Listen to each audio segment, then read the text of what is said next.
What's going on, fam? It's Saturday. It's Chris. That means it's time for another pull. Five comics. I have five glorious comics for you this week.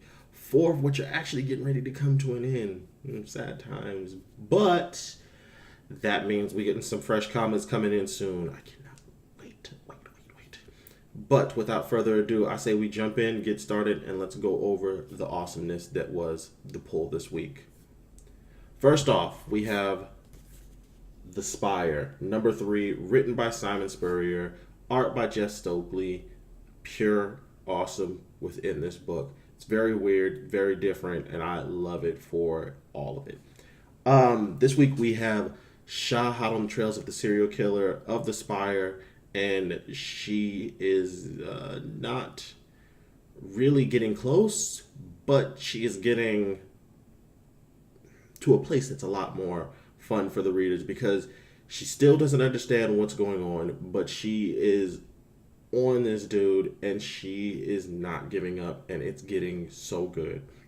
But the interesting part is not just her hunt for the serial killer, but also what happens in this issue. We have the new ruler of the Spire coming to power, and she is not hiding the fact that she has no love for any of the people that are sculpted or anything to do with Shah. She's not hiding it, and it is making for some interesting writing. Also, in this one, we have a nice little wrinkle of Shah talking a little bit about her past for once, and also trying to come to grips with or trying to learn more about her people. It's really good. She has no love lost for the people. Her people are called the Medusi, and when you read about them and you're still trying to understand it, you're not going to get it. But I think the more this story goes on, the better it's building, and it's awesome. Little side note in here, Shah's girlfriend grabs her butt. It's cute. Next up, Transformers Windblade number 7. This one is coming to an end. Margaret Scott and Corin Howell have made an awesome Transformers series, and I feel like it's coming to an end a little too short, but I'm happy to learn that it's actually just, getting ready to build up for the next spring series, Transformers to All or One. Can't wait for it. I'm not sure if I've ever talked about Transformers Windblade. Let me give you a quick breakdown. Transformers Windblade is about the Transformer herself, Windblade. She is basically from a long lost Cybertronian Titan or a Cybertronian colony named Camius. And she's basically trying to find the other long lost Titans, bring them together, bring their people together, and, make a better place on Cybertron. Only problem is the ruler of Cybertron, that downright dirty dog himself, Starscream. Starscream will do anything he possibly can to maintain power, control, and people underneath him.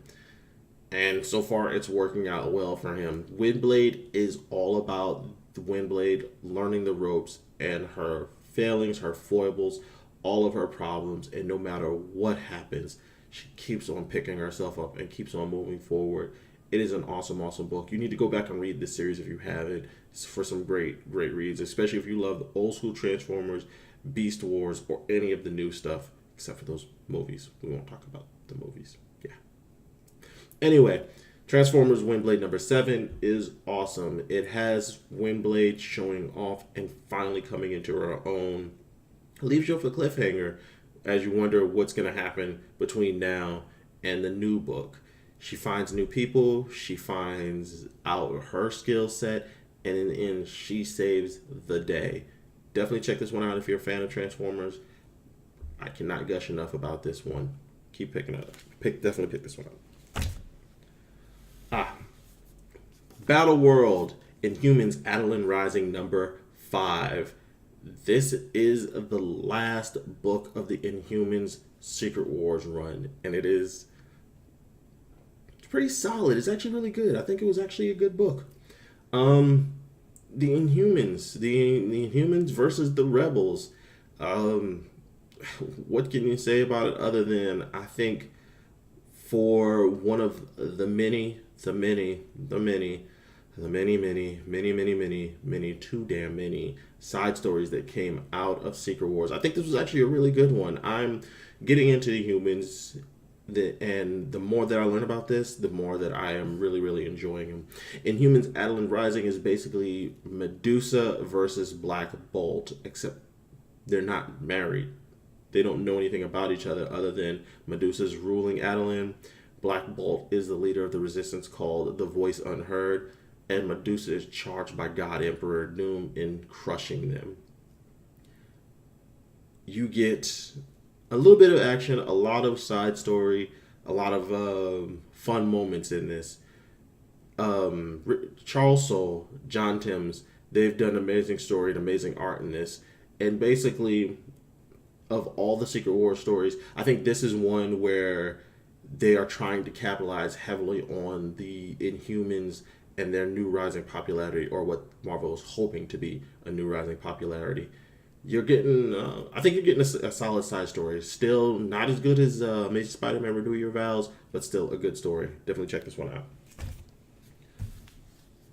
The Runaways #4, another Secret Wars story that is coming to an end as the Secret Wars comes to an end. Except we still haven't got Secret Wars #6 and #7. So yeah, we don't know when Secret Wars is coming to an end. Hurry up, Marvel. Anyway, The Runaways. If you know anything about the previous Runaway titles, you already understand what's going on. Bad people trying to make good kids do bad things, and those kids aren't having any of it, so they do what they do best, run away. This entire series has been really great. It's just been a giant experiment to take existing characters and change them new. Take Jubilee, give her power back, make her a giant rebel, more so than she was before.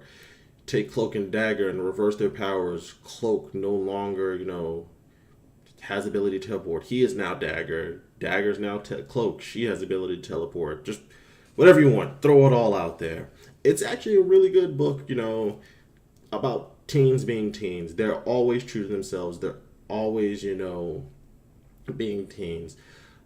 Noel Stevenson crafted an amazing story. Sanford Green did amazing, amazing art for this entire series.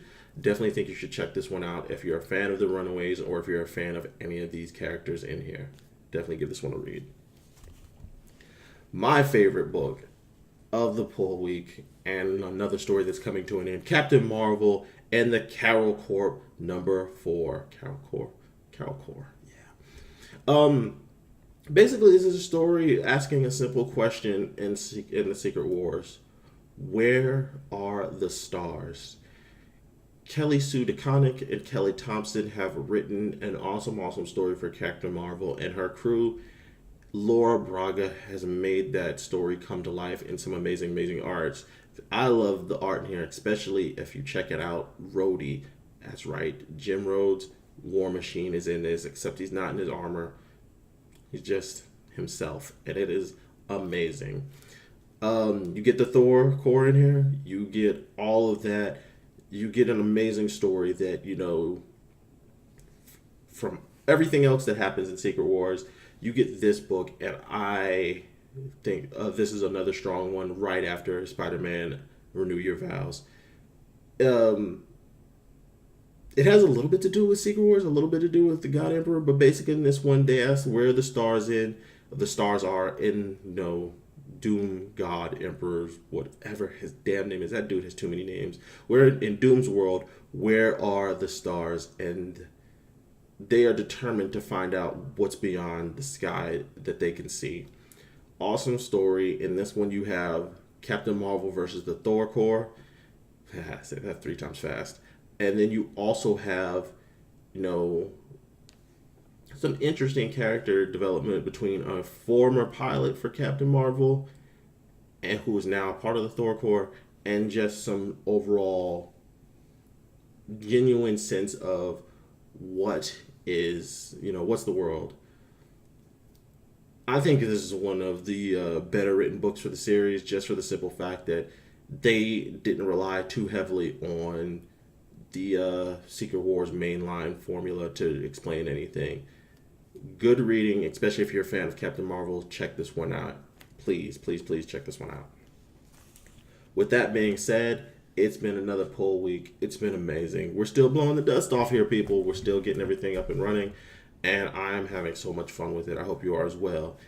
You know what to do. Like, comment, subscribe. Let me know what's going on. Let me know if there's anything that you think I missed, or if there's anything else you think I need to read. Please, please, please let me know. Have a good one.